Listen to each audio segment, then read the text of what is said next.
Una hermana me escribe a través del correo electrónico para preguntarme cuáles son las condiciones o requisitos, si se quiere, para formar un grupo de padres de familia hispanos en una escuela en los Estados Unidos, ¿no?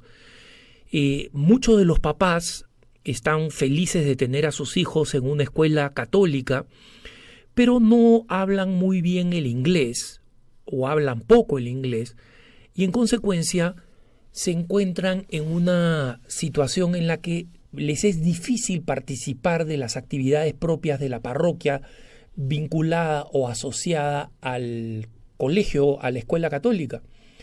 Y ella me pregunta si es que tiene que cumplir con algunos requisitos para poder animarse a formar un grupo que los papás aparentemente quieren formar para rezar juntos y obviamente para compartir la fe, ¿no? Entonces, lo primero que hay que hablar aquí es de la autonomía laical. En realidad no se necesita ningún requisito para armar un grupo. Los fieles laicos no solamente tienen el derecho, sino que se les alienta a juntarse en comunidad para poder perseverar y crecer en su fe. Esto es muy importante. Ahora, ¿dónde le toca intervenir propiamente al sacerdote o a un diácono o incluso al obispo?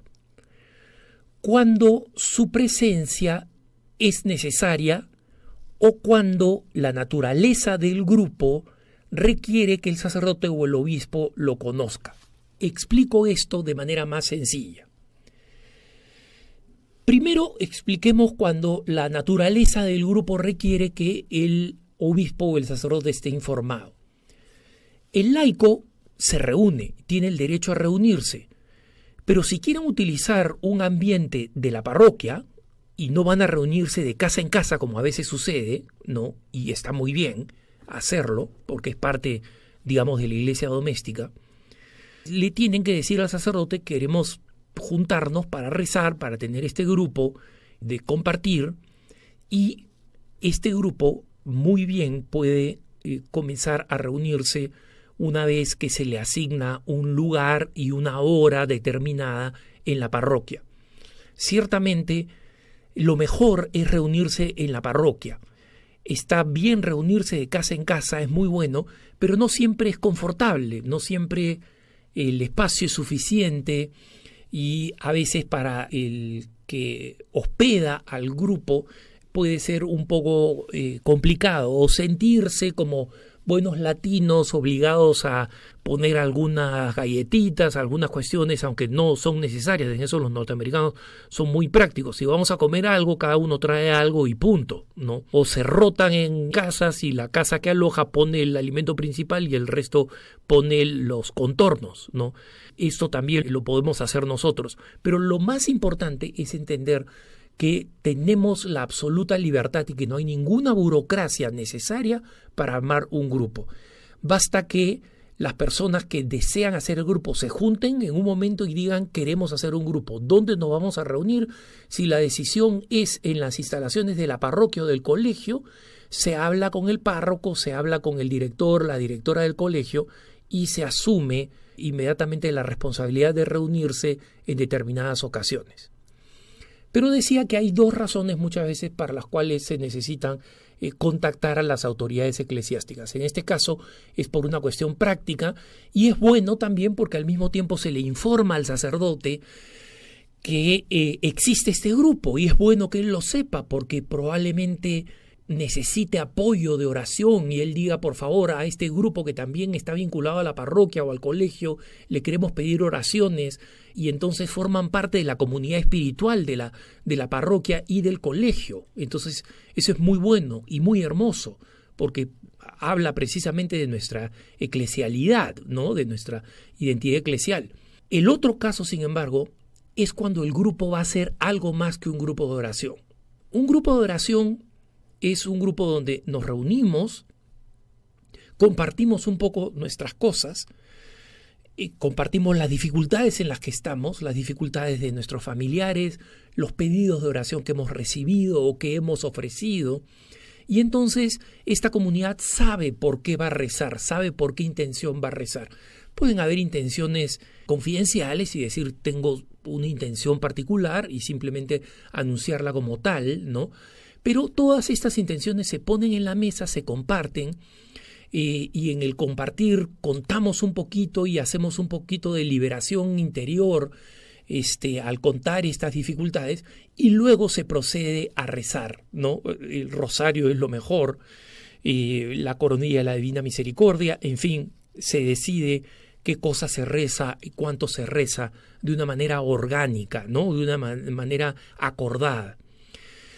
Pero cuando tenemos un grupo de instrucción, a menos que tengamos una persona preparada y confirmada por la Iglesia, no una persona autonombrada experta, porque esas suelen ser doctrinalmente peligrosas, ¿no?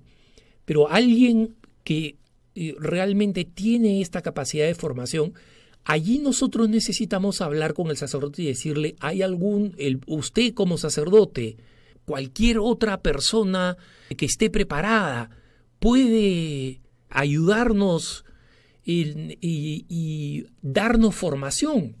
De repente el sacerdote, difícilmente, no suelen tener tiempo, un diácono o un catequista que está bien formado y que puede dirigirnos, por ejemplo, en las lecturas bíblicas o en la formación. La formación es algo muy importante, hermanos, pero es algo también muy difícil de adquirir porque necesitamos buenos formadores. Una cosa que yo he visto en experiencia propia que son cuando se forman grupos bíblicos, entre comillas, y no hay una guía, los grupos se convierten en grupos de un desfile de herejías. Y obviamente, ¿por qué? Porque cada persona dice su propia interpretación de pasajes bíblicos que son complejos y que no solamente son complejos, sino que tienen una respuesta ya dada por la Iglesia. Y simplemente esta respuesta y esta explicación teológica, doctrinal, bíblica, no se conoce, no es conocida por las personas, cada una da su propia interpretación. Lo he visto a lo largo de mi vida, ¿no? Y en todas estas circunstancias he visto claramente cómo al final estos grupos bíblicos terminan siendo unos grupos de pelea donde leen el texto bíblico con la intención de que sea un texto interesante. Y nunca falta el nunca falta.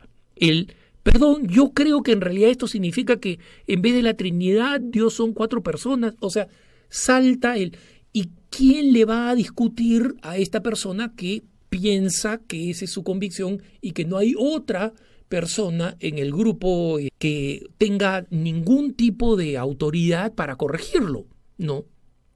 Entonces, es importante que cuando hagamos un grupo para leer el catecismo, para interpretar el catecismo, para interpretar las Sagradas Escrituras de manera especial, sea un grupo que con certeza, tenga un guía que sabe de la teología, que sabe de la Biblia, no que dice que sabe, sino que está confirmado por el párroco, por el obispo, que es una persona conocedora de las Sagradas Escrituras y cuya interpretación de las Sagradas Escrituras, y esto no es fácil encontrar, es una interpretación acorde con la doctrina de la Iglesia.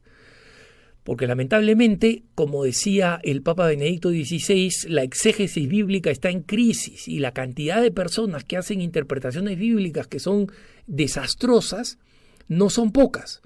Entonces, mucho cuidado con estos grupos. Pero esta es una observación simplemente respecto del contenido. Volviendo a la idea inicial, que es la de esta querida hermana que me pregunta si es que se puede armar un grupo, adelante, tienes todo el derecho a armar el grupo, no se necesita ningún sello de garantía, los laicos tenemos este derecho, tenemos esta libertad.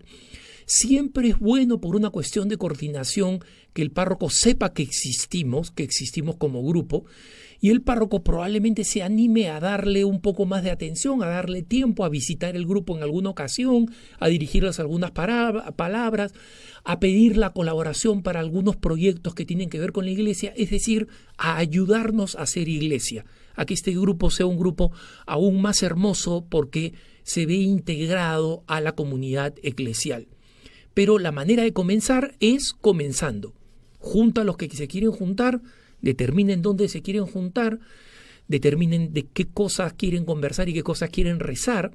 Siendo padres de familia que tienen sus hijos en un colegio, probablemente rezar por los hijos y por su crecimiento y por su desarrollo va a ser un tema muy importante, pero al final eso queda en sus manos y es la gran libertad que nos da la Iglesia para que nosotros como laicos nos organicemos y demos fruto. Así que mucho ánimo, espero de corazón saber que efectivamente el grupo se ha formado y que sigue adelante y que reza unido y que forma parte de la Iglesia de esta manera tan maravillosa como lo es de formar grupos de oración. Mucho ánimo, están en mis oraciones, recen por mí y adelante. Que tengas un buen día.